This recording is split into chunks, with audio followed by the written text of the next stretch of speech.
July August আন্দোলনে শেখ হাসিনা সরকারের পতনের পিছনে কি আন্তর্জাতিক চাপ ছিল? সেনাবাহিনী বা অন্য কোনো পক্ষকে কোনো বিদেশি দেশ বা সংস্থা চাপ দিয়েছিল? এর মধ্যে এ নিয়ে জাতিসংঘের মানবাধিকার বিষয়ক হাই কমিশনার ফলকার তুর্কের দেয়া বক্তব্যের বিরোধিতা করেছে বাংলাদেশ সেনাবাহিনী, কিন্তু আমাদের অনুসন্ধানে উঠে এসেছে বেশ কিছু নতুন ও চমকপ্রদ তথ্য, দেশি বিদেশি মেটিকুলাস ডিজাইনের নতুন তথ্য। আমাদের অনুসন্ধান বলছে শুধু জাতিসংঘ নয়, 14টি বিদেশি দূতাবাস একসাথে কাজ করেছিল জুলাই আন্দোলনের মেটিকুলাস ডিজাইনে। ওই মেটিকুলাস ডিজাইনের অংশ হিসেবে কূটনীতিকদের হারিয়ে যাওয়া সংগঠন টুইস্ট গ্রুপের পুনর্জন্ম হয়েছিল। আমাদের অনুসন্ধানে আরো উঠে এসেছে ডক্টর ইউনূসের আহ্বানে সাড়া দিয়ে জাতিসংঘ বাংলাদেশকে কঠিন ভাষায় বার্তা দিয়েছিল। এটা আমাদের কথা নয়, খোদ ডক্টর ইউনূস তার বিবৃতিতেই জানিয়েছিলেন। সাথে বিশ্বের 140 জন বিশিষ্ট ব্যক্তিও জাতিসংঘের উপর চাপ প্রয়োগ করেছিল, ছিল বিদেশি রাজনীতিবিদও। চলুন যাওয়া যাক বিশ্লেষণে। দর্শক, শুরু করব যেটুকু আপনারা এরই মধ্যে জানেন তা দিয়ে। তারপর তুলে ধরবো আমাদের অনুসন্ধানে উঠে আসা নতুন তথ্যগুলো, যেখানে আমরা ধীরে ধীরে দেখব কিভাবে জাতিসংঘ ছাড়াও বিশ্বের 14 জন রাষ্ট্রদূত এবং আরো অনেকে জড়িয়ে পড়েছিল, কি ছিল তাদের ভূমিকা জুলাই আন্দোলনে।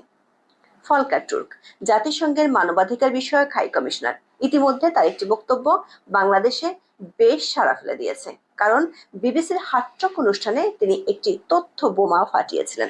সঞ্চালক স্টিফেন সাকার ফলকার তুর্কের কাছে প্রশ্ন রেখেছিলেন, আন্তর্জাতিক আইন ও মূল্যবোধ মেনে গাজা, সুদান, ইউক্রেন সহ বিশ্বের বিভিন্ন দেশের পরিস্থিতির সমাধানে জাতিসংঘকে ক্ষমতাহীন মনে হচ্ছে। জাতিসংঘ যে ক্ষমতা দেখাতে পারে সেটার প্রমাণ দেওয়ার জন্য ফলকার তুর্ক বাংলাদেশের জুলাই আন্দোলনের উদাহরণ টেনেছিলেন। তিনি যা বলেছিলেন তার অর্থ হলো বাংলাদেশের জুলাই আন্দোলনে জাতিসংঘের ভূমিকা নিয়ে আন্দোলনকারীদের অনেক প্রত্যাশা ছিল। বিনিময়ে জাতিসংঘ কি করেছিল? ফলকার তুর্ক বলেছেন, আমরা প্রকৃতপক্ষে সেনাবাহিনীকে সতর্ক করি, যদি তারা এতে জড়িত হয় তার অর্থ দাঁড়াবে তারা হয়তো আর শান্তিরক্ষী পাঠানোর দেশ থাকতে পারবে না। ফলকার তুর্ক ওই সাক্ষাৎকারে স্পষ্টভাবে বলেছেন, এই হুমকির পর পরিবর্তন দেখা গেছে। ফলকার তুর্কের এমন মন্তব্য বাংলাদেশে বেশ আলোচনার জন্ম দিয়েছিল। প্রতিক্রিয়া এসেছে বাংলাদেশ সেনাবাহিনী থেকেও। 10 মার্চ আইএসপিআর থেকে দেয়া এক বিবৃতিতে বলা হয়, বাংলাদেশ সেনাবাহিনী জাতিসংঘের মানবাধিকার বিষয়ক হাই কমিশনার থেকে এমন কোনো ইঙ্গিত কিংবা বার্তা সম্পর্কে অবগত নাই। যদি এ সংক্রান্ত কোনো উদ্বেগ প্রকাশ করা হয়ে থাকে তবে তা তৎকালীন বাংলাদেশ সরকারকে জানানো হয়ে থাকতে পারে, সেনাবাহিনীকে নয়। দর্শক, বাংলাদেশের জুলাই আন্দোলনের সংগঠিত হত্যাকাণ্ড নিয়ে জাতিসংঘের তদন্ত দলের রিপোর্ট প্রকাশিত হয়েছিল 12 ফেব্রুয়ারি। সে রিপোর্টের 38 নম্বর পৃষ্ঠায় 137 নম্বর অনুচ্ছেদে বলা হয়েছে, জুলাই আন্দোলনে মানবাধিকার লঙ্ঘনের পরিণতি কি হতে পারে সেটি বাংলাদেশের যথাযথ কর্তৃপক্ষকে জুলাই আন্দোলন চলাকালে জানানো হয়েছিল, যার কারণে বাংলাদেশের সেনা সদস্যরা জুলাই আন্দোলনে গুলি চালায়নি বলে মন্তব্য করা হয়েছে জাতিসংঘের রিপোর্টে। তার প্রমাণ হিসেবে 2024 সালের 29শে জুলাই জাতিসংঘের নিয়মিত প্রেস ব্রিফিং এ যে তথ্য তুলে ধরা হয়েছিল তার রেফারেন্স টানা হয়েছে।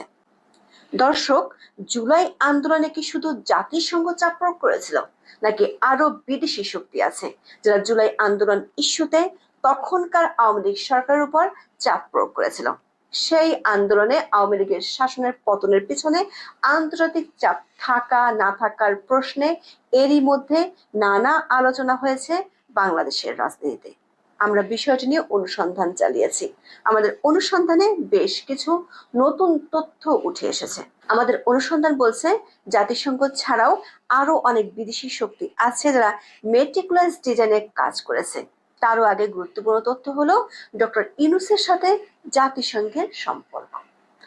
দর্শক, ডক্টর ইউনূস নিজেই তার একটি লেখায় দাবি করেছেন, ওনার দাবির কারণে জাতিসংঘ বাংলাদেশ সরকারকে জুলাইয়ে কড়া ভাষায় বার্তা দিয়েছিল। আমরা জানতে পেরেছি 21শে জুলাই ডক্টর ইউনূসের প্রতিষ্ঠান ইউনূস সেন্টার থেকে বিশ্ব নেতা ও জাতিসংঘের কাছে একটি বিবৃতি দেওয়া হয়, যেখানে ডক্টর ইউনূস বাংলাদেশে আন্দোলনকারীদের উপর দমন ও সহিংসতা বন্ধের জন্য জাতিসংঘকে আইনের মধ্যে সবকিছু করার আহ্বান জানিয়েছিলেন। দর্শক, 25শে জুলাই জাতিসংঘের দপ্তর থেকে একটি বিবৃতি দেওয়া হয়। সে বিবৃতিতে বলা হয়, জাতিসংঘের 18 জন বিশেষজ্ঞ যত দ্রুত সম্ভব বাংলাদেশ সরকারকে সহিংসতার পথ থেকে সরে আসতে বলেছে। ওই দিনই ডক্টর ইউনূস জাতিসংঘ মানবাধিকার পরিষদের এই বিবৃতির সপক্ষে বক্তব্য উপস্থাপন করেছিলেন। দর্শক, সেখানে তিনি দাবি করেছেন ডক্টর ইউনূসের আবেদনে সাড়া দিয়ে একটি কঠোর ভাষায় জাতিসংঘের মানবাধিকার কমিশন এমন বিবৃতি দিয়েছে। এরপর 26শে জুলাই ভারতীয় সংবাদ মাধ্যম দ্য হিন্দুতে ডক্টর ইউনূসের একটি সাক্ষাৎকার প্রকাশিত হয়, যেখানে তিনি নিরপরাধ মানুষকে খুন করা ও আন্দোলনকারীদের দমনের জন্য বাংলাদেশ সেনাবাহিনীকে দায়ী করেছিলেন। তিনি সাক্ষাৎকারে আন্তর্জাতিক সম্প্রদায়গুলোর সহযোগিতাও চেয়েছিলেন। এর আগ পর্যন্ত দেশি বা বিদেশি কোনো ব্যক্তি বা সংস্থা বাংলাদেশ সেনাবাহিনীকে দায়ী করেনি। এবার যাই আরো বিদেশি শক্তি কারা ছিল সেটি জানতে। তবে জুলাই আন্দোলনে বিদেশি শক্তিগুলোর কার কি ভূমিকা ছিল তা জানতে একটু পেছনের ইতিহাস যেতে হবে। কোটা সংস্কার আন্দোলন থামানোর জন্য 2024 সালের 15 জুলাই থেকে আইন শৃঙ্খলা বাহিনীগুলো বল প্রয়োগ করা শুরু করেছিল। 19 জুলাই থেকে সংঘর্ষের ব্যাপকতা বাড়লে তখন সরকার মধ্যরাত থেকে কারফিউ জারি করেছিল, নামিয়েছিল সেনাবাহিনী। আমাদের অনুসন্ধান বলছে মূলত 19 জুলাইয়ের পর থেকে আন্তর্জাতিক অনেকগুলো শক্তি একযোগে এবং বিচ্ছিন্নভাবে জুলাই আন্দোলন ইস্যুতে সংশ্লিষ্ট হওয়ার প্রমাণ আমরা পেয়েছি। বেশ কয়েকটি দেশের রাষ্ট্রদূত ও মিশনের প্রতিনিধিরা সরকারের কাছে তাদের উদ্বেগের কথা জানিয়েছিলেন। আওয়ামী লীগ সরকারের পররাষ্ট্র মন্ত্রণালয়ের পক্ষ থেকে 21শে জুলাই 80 জনের বেশি বিদেশি কূটনীতিককে ব্রিফ করা হয়। সূত্রগুলো বলছে, ওই ব্রিফিং এ তৎকালীন পররাষ্ট্রমন্ত্রী হাসান মাহমুদ কূটনীতিকদের একটি ভিডিও দেখিয়েছিলেন। সে ভিডিও সম্পর্কে সরাসরি দ্বিমত পোষণ করেছিলেন তৎকালীন মার্কিন রাষ্ট্রদূত পিটার হাস ও British high commissioner Sarah Cook. এই ব্রিফিং এর পর থেকে 14 জন বিদেশি রাষ্ট্রদূত ও মিশনের কর্তা ব্যক্তিরা আন্দোলনকারীদের পক্ষে কাজ করা শুরু করেন। প্রথমেই তারা কড়া ভাষায় একটি চিঠি দেন তখনকার পররাষ্ট্রমন্ত্রী হাসান মাহমুদকে। চিঠিতে স্বাক্ষর করেছিল যুক্তরাষ্ট্র, যুক্তরাজ্য, France, Germany, Italy, Spain, Netherlands, Canada, Switzerland, Sweden, Denmark, Norway, Australia এবং ইউরোপীয় ইউনিয়ন বা ইউ দূতাবাস। দর্শক, এখানে আমাদের অনুসন্ধানে একটি চমকপ্রদ তথ্য আছে। 14টি দেশের রাষ্ট্রদূত পররাষ্ট্রমন্ত্রী হাসান মাহমুদকে চিঠিটি দিয়েছিল 23শে জুলাই, অথচ হাসান মাহমুদ অজ্ঞাত এক কারণে সেই চিঠি নিজের কাছে রেখে দিয়েছিলেন 4 দিন। সেটি প্রধানমন্ত্রীর দপ্তরে পৌঁছেছিল 4 দিন পর। এর চেয়ে চমকপ্রদ তথ্য আছে, সেটি হলো বাংলাদেশের রাজনৈতিক পরিস্থিতি খারাপ হলে ওই 14 রাষ্ট্রদূতের একত্রিত হওয়ার অতীত ইতিহাস আছে এবং তাদের গ্রুপের একটি নামও আছে, সেটি হলো টুইস্ট গ্রুপ। 2005 সালে বিএনপি সরকারের শেষ দিকে গঠিত হয়েছিল কূটনীতিকদের এই দল টুইস্ট গ্রুপ। তখন ছিল 16টি দেশ ও মিশনের দূতাবাস। 2005 সালে 28শে সেপ্টেম্বর bdnews24.com এ প্রকাশিত এক প্রতিবেদনে বলা হয়েছিল, বিএনপি সরকারের কড়া আপত্তি ছিল তখন কূটনীতিকদের এই টুইস্ট গ্রুপ নিয়ে। এই গ্রুপে ছিল 16টি দেশ ও মিশনের প্রতিনিধি। উইকিলিক্সের আর্কাইভ থেকে পাওয়া 2টি মেল থেকে আমরা জানতে পেরেছি 111 সরকারের সময় এই টুইস্ট গ্রুপের ভূমিকা ছিল ওপেন সিক্রেট। সরকার সেনাবাহিনীর উপর চাপ প্রয়োগ করত এই গ্রুপটি। 2009 সালে আওয়ামী লীগ সরকার ক্ষমতায় আসার পর এই টুইস্ট গ্রুপ প্রায় মরে গিয়েছিল। আমাদের অনুসন্ধান বলছে 2019 সালে ঢাকায় নিয়োগ পান British high commissioner Robert Chatterton Dickson. ঢাকায় আসার পরই এই ব্রিটিশ কূটনীতিক টুইস্ট গ্রুপকে পুনরুজ্জীবিত করার কাজ শুরু করেছিলেন। 2022 সালে ডিকসন দৈনিক মানবজমিনকে একটি সাক্ষাৎকার দেন, যেখানে তিনি সরাসরি বলেন টুইস্ট গ্রুপকে সক্রিয় করার কথা। সাক্ষাৎকারে তিনি বলেছিলেন, 2007 সালের জরুরি আমল থেকে ঢাকায় দায়িত্ব পালন করা বিদেশি কূটনীতিকরা একটি অবাধ ও সুষ্ঠু নির্বাচনের জন্য নিয়মিত বৈঠকে বসতেন। 1990, 1996 ও 2001 সালে তারা ভূমিকা রাখলেও 2014 ও 2018 সালের নির্বাচনে তেমনটি ঘটেনি। তবে টুয়েস্টে গ্রুপের মতো একটি গ্রুপ গঠনের চেষ্টা চলছে। দর্শক, আমাদের অনুসন্ধান বলছে জুলাই আন্দোলনের সময় যে 14 রাষ্ট্রদূত ও মিশন প্রধান কাজ করেছিলেন তারা ছিলেন এই টুয়েস্টে গ্রুপের সদস্য। দর্শক, একদিকে জাতিসংঘের চাপ, আরেকদিকে 14 রাষ্ট্রদূতের চিঠি, দুয়ে মিলিয়ে পরিস্থিতি তখন আওয়ামী লীগের হাতের নাগালের বাইরে চলে গিয়েছিল। 23শে জুলাই সেনাপ্রধান জেনারেল ওয়াকারুজ্জামান দেখা করেন রাষ্ট্রপতি মোহাম্মদ শাহাবুদ্দিনের সাথে। সে সময় দেশের 27 জেলায় তখন 57,000 সেনা সদস্য নিয়োগ করেছিল সরকার, কিন্তু তারা কেউ গুলি না চালানোর সিদ্ধান্ত নেওয়া হয়েছিল। কারফিউ জারি করার সিদ্ধান্তের পর ওবায়দুল কাদের সাংবাদিকদের বলেছিলেন, দেখা মাত্র গুলি বা সাইড অ্যান্ড শুটের নির্দেশ দেওয়া হয়েছে। এ নিয়ে চরম আপত্তি জানায় জাতিসংঘ ও যুক্তরাষ্ট্র, যদিও আমরা কাগজে কলমে দেখা মাত্র গুলির নির্দেশের কোনো তথ্য পাইনি। পরে অবশ্য ওবায়দুল কাদের নিজেই এ ধরনের নির্দেশ দেওয়া হয়নি বলে জানিয়েছিলেন। তবে ওবায়দুল কাদেরের ওই ঘোষণার পরই যুক্তরাষ্ট্র 24শে জুলাই ভ্রমণের জন্য বাংলাদেশকে লেভেল 4 বা সবচেয়ে বিপজ্জনক অঞ্চল ঘোষণা করেছিল। পরদিন পিটার হাস বাংলাদেশ ছেড়ে চলে যান। সক্রিয় হন ফলকার তুর্ক। শেখ হাসিনাকে একটি চিঠি দেন, যেখানে লেখেন বাংলাদেশের তথ্য অনুসন্ধান দল পাঠাতে চায় জাতিসংঘ। পররাষ্ট্র মন্ত্রণালয় থেকে যার জবাব দেওয়া হয় 29শে জুলাই। মজার বিষয় হলো, এই চিঠিটিও হাসান মাহমুদের দপ্তরে পড়েছিল 3 দিন, তারপর পাঠানো হয়েছিল তৎকালীন প্রধানমন্ত্রী শেখ হাসিনার দপ্তরে। দর্শক, শুধু জাতিসংঘ এবং বিদেশি কূটনীতিকদের টুইস্টে গ্রুপ নয়, আরো অনেকের সম্পৃক্ততার প্রমাণ আমরা পেয়েছি। জুলাই আন্দোলন চলাকালে ব্রিটিশ পার্লামেন্ট বাংলাদেশের পরিস্থিতি নিয়ে আলোচনার দাবি তুলেন 2 বাংলাদেশি বংশোদ্ভূত এমপি আফসানা বেগম ও ডক্টর রূপা হক। প্রথমে আলোচনা হয় 22শে জুলাই, কিন্তু সে আলোচনায় তেমন সাড়া না পেয়ে পরের বার আলোচনা হয় 25শে জুলাই। রূপা হক বাংলাদেশের বিরুদ্ধে ব্রিটিশ সরকারকে বিবৃতি দিতে বলেছিলেন।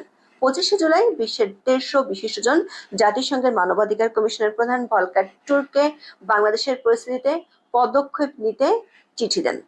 31শে জুলাই জাতিসংঘের পক্ষে ঘোষণা করা হয় বাংলাদেশে মানবিক সংকট চলছে। জাতিসংঘের এমন মন্তব্যের পর ঢাকা ছাড়েন অনেক বিদেশি। মেটিকুলাস ডিজাইনে বিদেশিদের সবশেষ ব্রেকটি টুকেছিল ইউরোপিয়ান ইউ থেকে একটি ঘোষণা এসেছিল জুলাইয়ের একেবারে শেষ দিকে। সংস্থাটি বাংলাদেশের সঙ্গে নতুন অংশীদারিত্ব ও সহযোগিতা চুক্তি নিয়ে আলোচনা স্থগিত করার ঘোষণা দেয়। এই ঘোষণা ছিল তখনকার আওয়ামী লীগ সরকারের জন্য চরম আঘাত, কারণ বাংলাদেশের বৃহত্তম বাণিজ্যিক অংশীদার হলো ইউ। 27 দেশের এ জোট বাংলাদেশকে বিপুল অর্থ সহায়তা করে থাকে। 2024 সালের সেপ্টেম্বর মাসে প্রথম দফায় এ আলোচনা শুরু হওয়ার কথা ছিল। ইউর বিদেশ নীতির প্রধান জোসেফ বোরেল তখন বলেছিলেন, বাংলাদেশের চলমান পরিস্থিতির আলোকে আলোচনা স্থগিত করা, বিশেষ করে বাংলাদেশের দেখা মাত্র গুলির নির্দেশ সংস্থাটিকে ভাবিয়ে তুলেছে। যদিও রয়টার্স তখন বলেছিল বাংলাদেশ সরকার কোনো দেখামাত্র গুলি চালানোর বিষয়টি অস্বীকার করেছিল। ইউরোপীয় ইউনিয়নের এই বিবৃতির পরই ইউনুস সেন্টার থেকে নতুন বিবৃতি দেওয়া হয়, যেখানে বলা হয় অধ্যাপক ইউনুস যখন বাংলাদেশে আন্দোলনে দমন-পীড়ন বন্ধ ও নতুন নির্বাচনের প্রয়োজনীয়তা সম্পর্কে ক্রমবর্ধমানভাবে কথা বলছেন, তখন সরকার তার নিজের তৈরি করা আরো খারাপ সংকটে নিজেকে ঘিরে ফেলেছে। দর্শক, খেয়াল করে দেখুন, ডক্টর ইউনুস তখন নতুন নির্বাচন চেয়েছিলেন। দর্শক, বাংলাদেশের রাজনৈতিক পট পরিবর্তনে বিদেশিদের দৌড়ঝাঁপ বা ভূমিকা রাখার ইতিহাস নতুন নয়। বিষয়টি এমন নয় যে তারা 2024-এর জুলাই আন্দোলনে শুধু সক্রিয় ছিলেন। আমাদের অনুসন্ধান বলছে 1990 সালের গণ আন্দোলনের সময় থেকে শুরু করে এবং পরে নির্বাচন কেন্দ্রিক সমঝোতার নামে বিভিন্ন দেশের কূটনীতিকরা বিভিন্ন সময় আগ বাড়িয়ে কথা বলেছেন বাংলাদেশের অভ্যন্তরীণ রাজনীতির বিষয়ে। কখনো কখনো তারা নিজেদের সমস্যার সমাধানের মাধ্যম হিসেবে প্রতিষ্ঠিত করার চেষ্টা করেছেন। লেখক ও গবেষক মহিউদ্দিন আহমেদ তার এক লেখায় বলেছেন, 2024 সালের মতো 2007 সালেও রাজনৈতিক পট পরিবর্তনে জাতিসংঘের কথা মতো চলার জন্য শান্তিরক্ষা মিশনের ভয় দেখিয়েছিল সংস্থাটি। বিবিসি বাংলার এক প্রতিবেদনে বলা হয়, 1996 সালের 15 ফেব্রুয়ারি একতরফা নির্বাচন করার পর তখনকার ক্ষমতাসীন বিএনপির উপর চাপ প্রয়োগ করেছিল কূটনীতিকরা। তখন বিএনপি এবং আওয়ামী লীগের মধ্যে রাজনৈতিক সমঝোতার চেষ্টা করেন ঢাকায় নিযুক্ত তৎকালীন মার্কিন রাষ্ট্রদূত ডেভিড মেরিল। এরপর 2007 এবং 2013 সালে আরো দুইবার বিদেশিদের দৌড়ঝাঁপ দেখা গিয়েছিল বাংলাদেশের অভ্যন্তরীণ রাজনীতিতে। 2023 সালের মে মাসে প্রকাশিত ডয়েচে ভেলে বাংলার এক প্রতিবেদনে বলা হয়েছে, বাংলাদেশের জন্য নতুন মার্কিন ভিসা নীতি ঘোষণার পর রাজনীতির প্রধান আলোচনা ছিল কূটনীতি।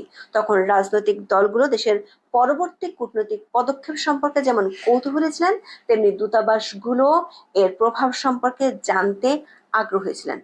ডয়েচে ভেলের ওই প্রতিবেদনে বলা হয়েছে, দূতাবাসগুলোর সঙ্গে রাজনৈতিক দলগুলোর অনানুষ্ঠানিক যোগাযোগ যেমন বাড়ছিল, তেমনি দূতাবাসগুলো রাজনৈতিক নেতা ছাড়াও নাগরিক সমাজের প্রতিনিধিদের সঙ্গে অনানুষ্ঠানিক যোগাযোগ বাড়িয়েছিল। সরাসরি ও অনলাইন দুইভাবে এই যোগাযোগ বাড়ছিল। রাজনৈতিক বিশ্লেষকরা বলছেন, ক্ষমতার পালা বদলের জন্য বিদেশিদের কাছে ধর্ণা দেওয়ার বিষয়টি যেমন অজানা থাকে, তেমনি অনেক সময় রাজনৈতিক দলের কিছু নেতার সাথে বিদেশিদের গোপন আপাত ধরা ছোঁয়ার বাইরে থেকে যায়। আজ এ পর্যন্ত। সবাই ভালো থাকুন, সুস্থ থাকুন, নিরাপদে থাকুন। দেখা হবে আগামী পর্বে।